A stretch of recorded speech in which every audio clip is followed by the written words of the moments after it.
Welcome, and in today's video we're gonna be taking a look at the CNC X1. Now, CNC hit me up and they said, hey, do you wanna try this machine? I said, sure, send it my way. They did, so here we are. We're gonna break it down, we're gonna talk about the specs, we're gonna go through the machine, we're gonna run some lines and whatnot on some fake skin, and then we're gonna bust out the leg again and run a few lines there. So, if you guys are ready to do all that, then let's go.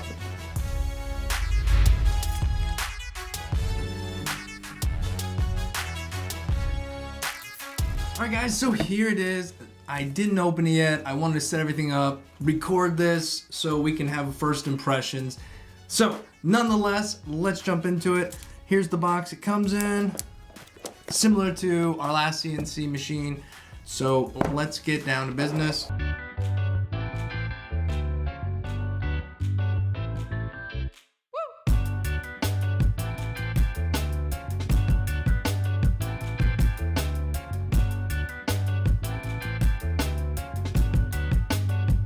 Alright, so let's open it up. It opens a little bit better than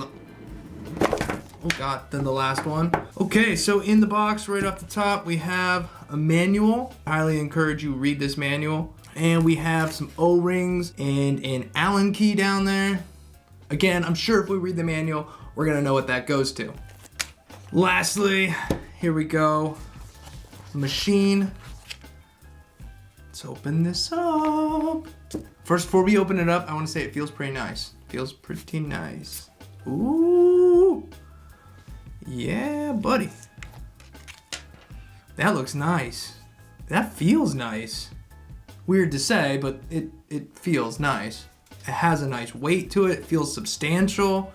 Nice. All right, we'll set that there. See what else is in the box. Don't mind my black on my finger there. I was doing some painting. All right.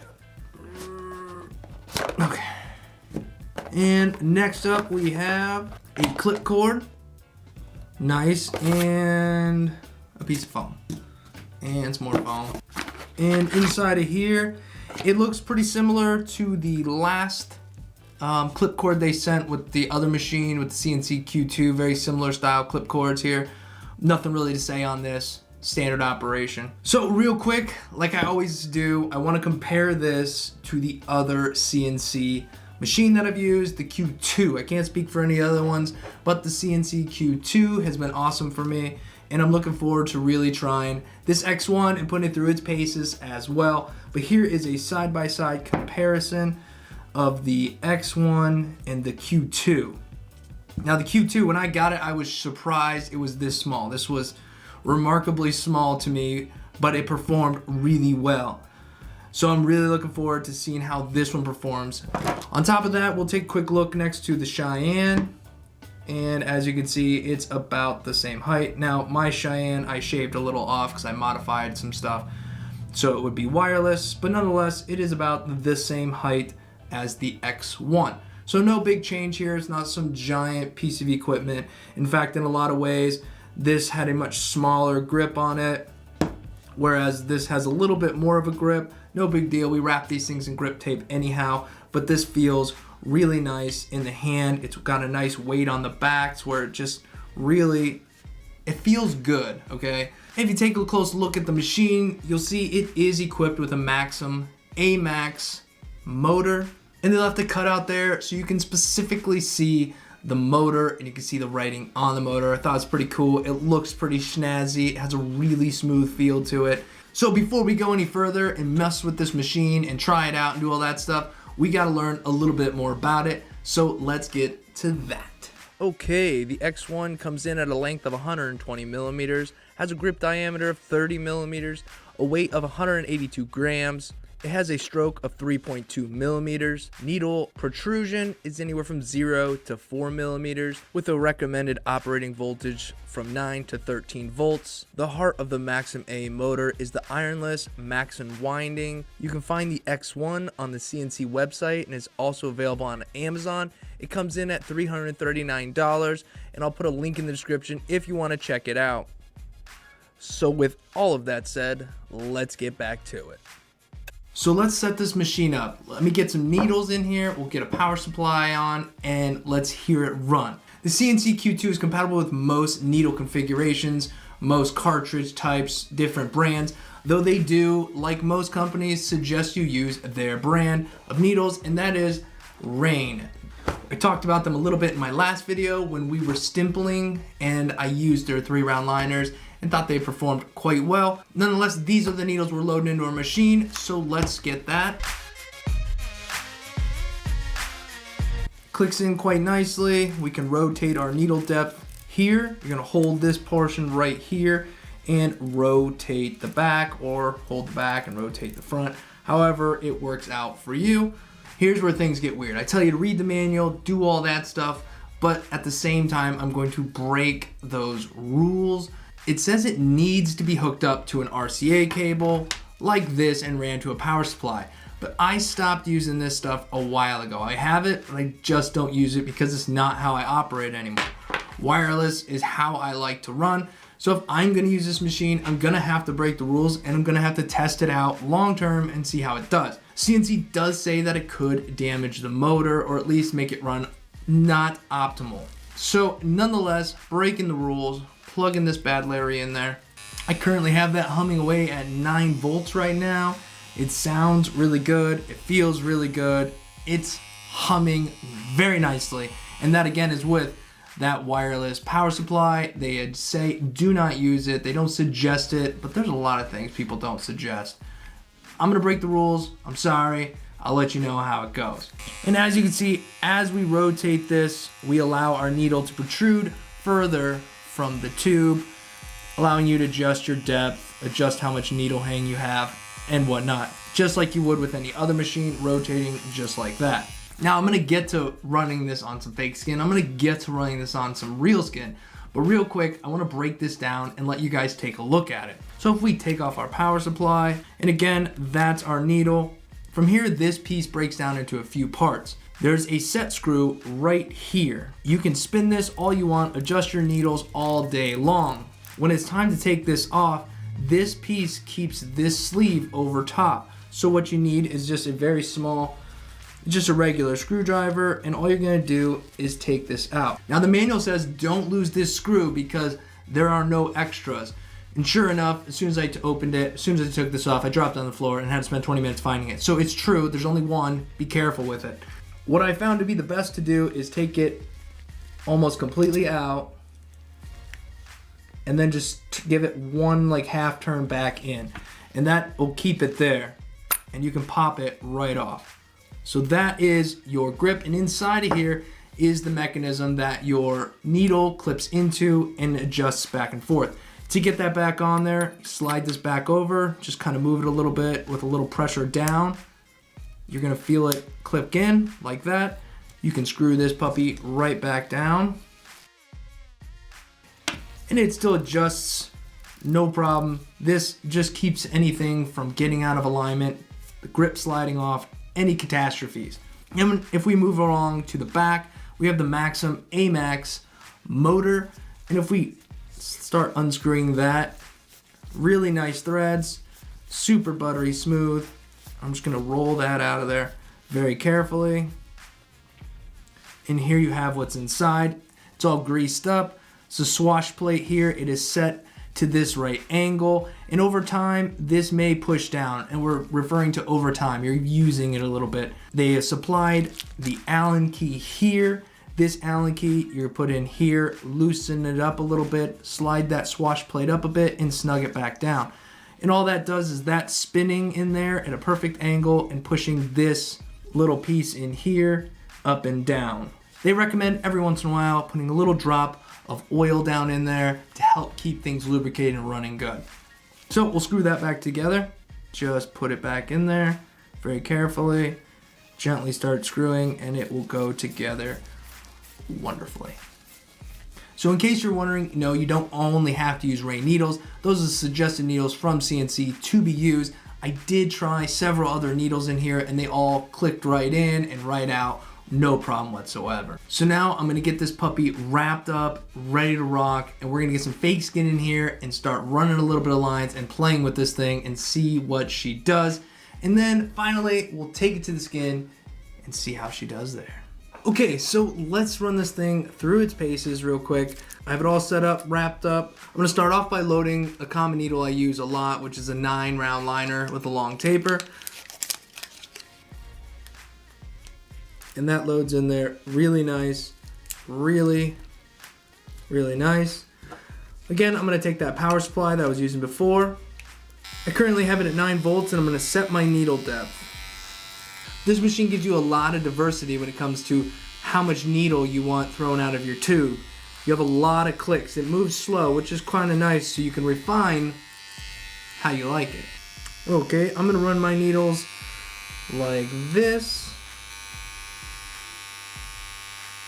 So I'm gonna start off at 9 volts and see what happens. I'm curious to see how this machine runs with 3.2 millimeter stroke, and we're just gonna run this line.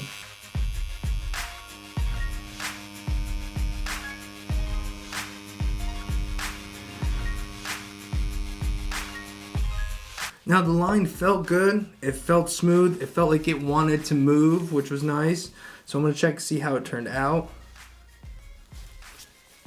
Yeah, that turned out to be a solid line. All right, I'm gonna keep it the same.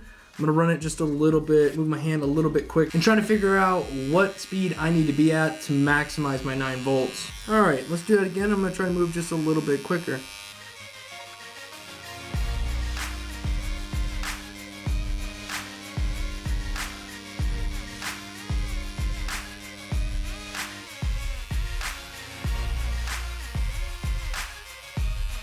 And again, a pretty smooth line, a pretty straight, a pretty saturated line there. I'm kind of digging it for lining right now. We'll see how that feels in the skin, how that goes in the skin, but for now, I'm liking it at 9 volts. I'm gonna slow it down just a little bit, take it down to 8.7 volts.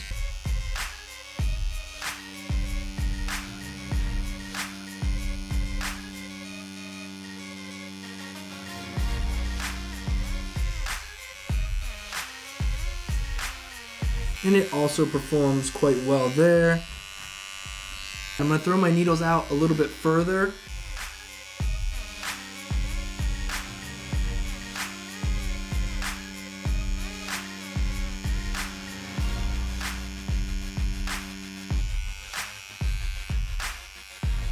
Yeah, that's not bad either. After just a little bit of running it, 8.7, 9 volts, I feel like that's where it wants to run for me. Prefer, I think, right around 9 volts. I'm gonna try it out on my skin and we're gonna see what happens then. Okay, I now have loaded in here is the 3-round liner from Rain. And if you remember from our last video, we used this needle when we were doing our stimpling. So I figured we'll load it back up and do a little stimpling with the 3 here.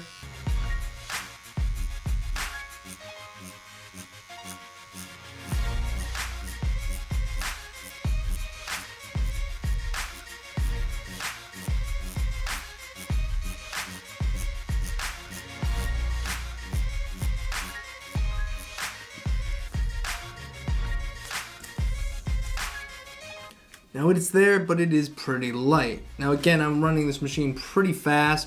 The machine prefers to be run fast. I'm gonna bring this machine down to 6.3 volts and see how it performs there.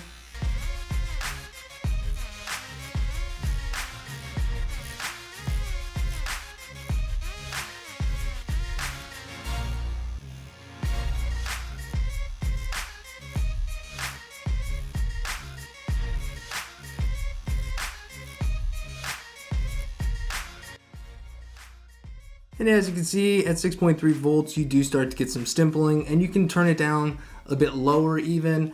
I believe this motor likes to be ran a little bit higher, but nonetheless, if I'm using it, I'm gonna use it how I use it, and it's either gonna hold up or it's not. So far, it's only been a short bit, but it's been operating great. So I'm also gonna check the shading. They send some standard 14 curved mags in as well, so let's bust those out.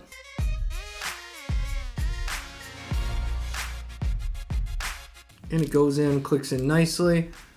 I'm gonna turn this machine up to 8.1 volts.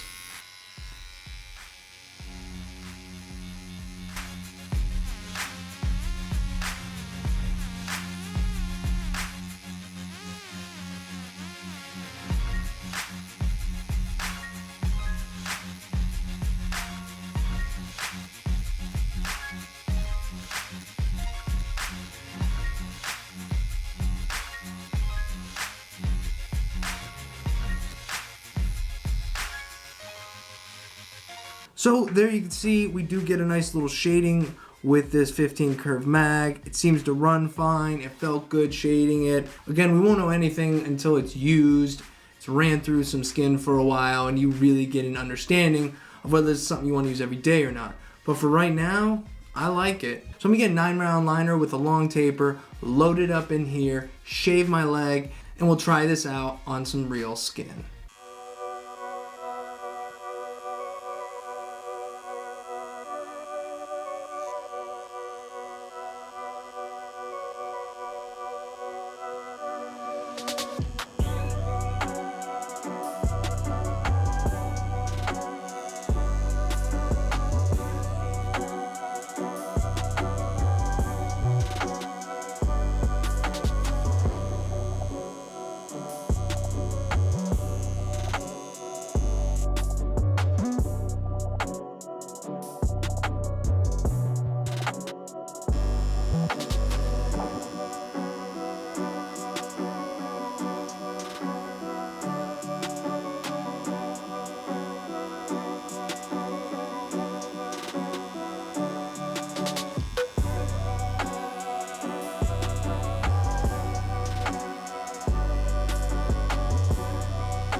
So there it is on real skin. Now I will say I'm gonna have to mess with this a bit more to get more comfortable with it. I didn't find the lining on my skin to be exactly the way I want it, but that's the way it goes. You have to play with these machines a little bit. You have to get used to them. Every machine's a little different, and you can't blame that on the machine. So nonetheless, I'm gonna mess around with this machine some more, and we're gonna see how it does down the road, and I'll let you know. And when we hit 100,000 subscribers, we'll be bagging this machine up and some other stuff, and we'll be doing a giveaway, so stick around for that if you want to win this machine and some other stuff. So I hope if you were taking a look at the X1 and wondering if it was for you, I hope this video helped you make that decision. And if you're interested, all the stuff we use, links are in the description. So if you enjoyed this video, give it a like, subscribe if you haven't already, and ring the bell to get notifications when I post, when we go live, and all that fun stuff. So until next time, guys. Peace.